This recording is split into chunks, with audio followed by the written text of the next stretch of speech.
So what up? It's your boy Shake, and I wanted to discuss a topic with you guys that I thought was very important, and I want to see how you guys relate to this. When I was coming up, I was good at everything. I was good at video games. I was good at sports. I had lots of friends. You know, I was a bit of an artist. You know, I was good at picking out music. I was even good at writing rhymes. You know, I was good at almost everything that I could think of. In school, I didn't apply myself initially when I was in high school. I was getting a lot of C's and B's, and I didn't apply myself because I didn't feel. In fact, in middle school, I was getting D's, and it had a lot to do with the fact that I was moving around a lot, not having certain family members around, and I felt a little discouraged. Growing up, you know, once I got to high school, I actually put myself on track. I eventually, you know, to me, it started feeling like high school wasn't very challenging, and I wasn't really that excited about the things I was learning in high school, and mainly because I wasn't there was no representative in any of the subjects that I was learning that looked like me. And, you know, when I read the history books, it was all these white presidents, and I'm just giving you guys the knowledge, you know, based on what I remember. And, you know, when you go to math class, you learn about, you know, specific individuals in math that were created mathematics and engineering, and none of those people look like me.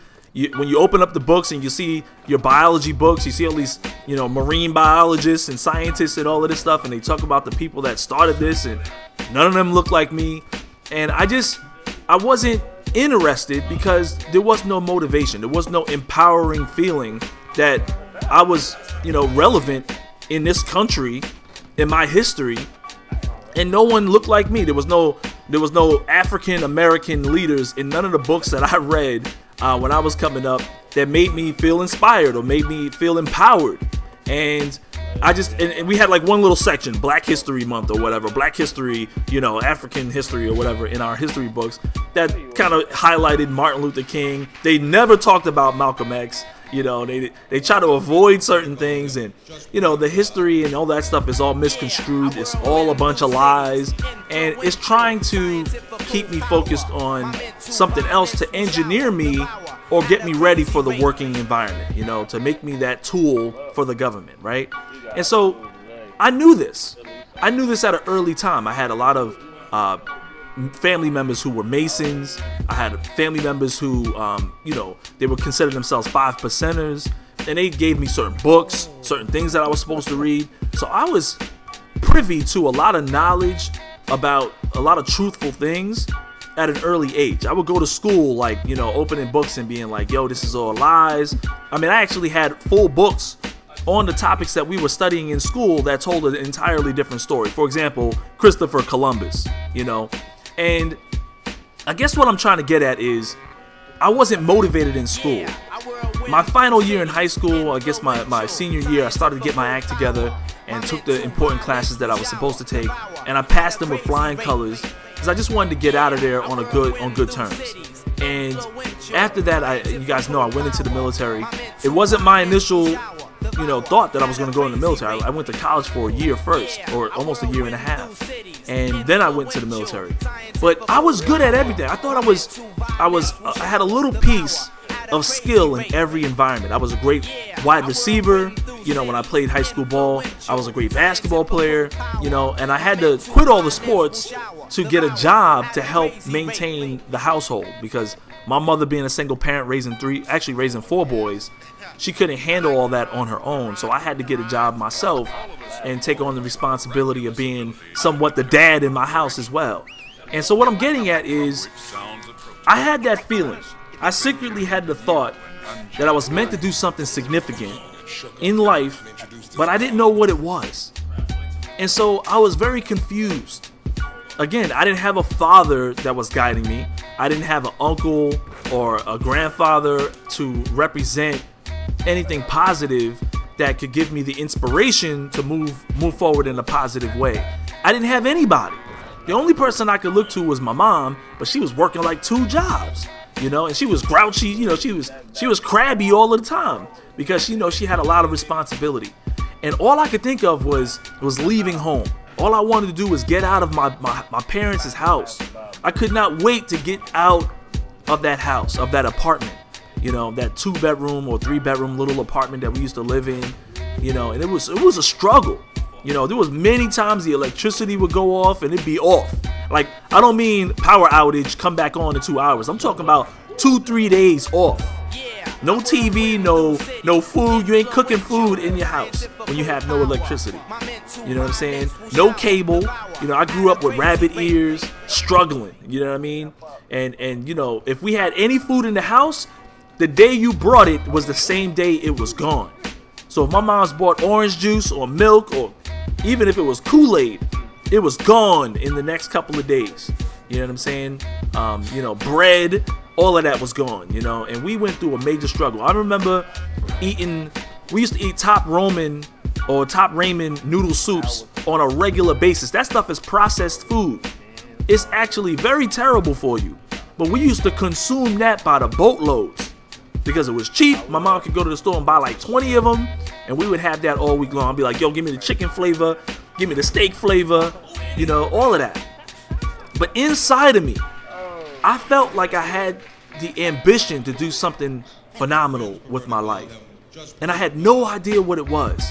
I was a jack of all trades. So when I was interviewing or looking at colleges, which I had to go to community college first because I had no idea what kind of a university I could go to. I didn't get a scholarship because I stopped playing sports, and I didn't see the value in it either. I was one of the best players on my team, either when it was football and when it was basketball, and yet I made the decision to put all that to the side, and my coaches were upset with me with making that decision, but I saw the struggle in my household, and I never saw the benefits of me leaving and going to college, and how was that going to pay the bills in my house, you know? So what I'm getting at is it took me a long time to discover who I am and what I was meant to do and who I was meant to be. And even joining the military, that wasn't the answer. Although every little thing that I did in life was giving me little bits and pieces, and it was molding me into who I am today. And I was capturing a little spark of light, a little bit of energy that was turning me into somebody that I plan to become even now. But at least now I have the focus and the vision to move forward in that direction. And that's what I wanted to relate to you guys, is that it is a struggle to find out who you are and who you're supposed to be. And maybe you don't want to work at dad's business, or maybe you don't want to take over the family business. Maybe you do want to take over the family business. Maybe you don't have an option at all. You from the hood like me, and there's no option to take over no family business. Maybe there's not even an option for you to go to college in your mentality. The options that present themselves to you are there. Once you make the decision to stay on a positive path, those opportunities start to present themselves by the boatloads. And I stayed positive, and every opportunity that presented itself, I grabbed hold of. And I went off and saw the world, met the woman of my dreams, and eventually read enough books, put myself in position to become self-employed, and I made the right decisions to stay away from the negative pitfalls, the drugs, the extra women that's out there. Women are a big issue if you're a man and you're trying to do something with your life. Men are a big issue if you're trying to do something with your life. Extra men, these extra people that want to do you wrong, that come into your life and you fall for it. You know, the alcoholism.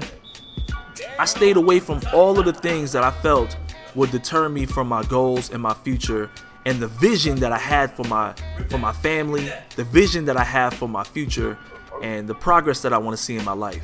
So just stay on a positive path. And sometimes, if you can, ask yourself ask yourself for the guidance, you know, to provide and present itself for the guidance of a higher power, whatever it is that you believe in, to present you with the opportunities that'll keep you on that positive path, that'll lead you down where it is that you're supposed to be. I believe that we were all created to do something great and to do something that we are meant to do. I dreaded every Monday going into a position at a job. I dreaded that because I knew that it was not who I was meant to be. But now where I am today, I feel that going into that place of employment, it still prepared me for the character that I have today and the strength that I have today to being where I want to be in the future. And so I hope some of this makes some sense to you guys. If it doesn't, I'm sorry. I'll do a better job next time. It's your boy Shake. Like if you enjoyed the video to show your support. Subscribe if you're new to the channel. And I'll definitely have some more topics, some more real talk videos for you guys later.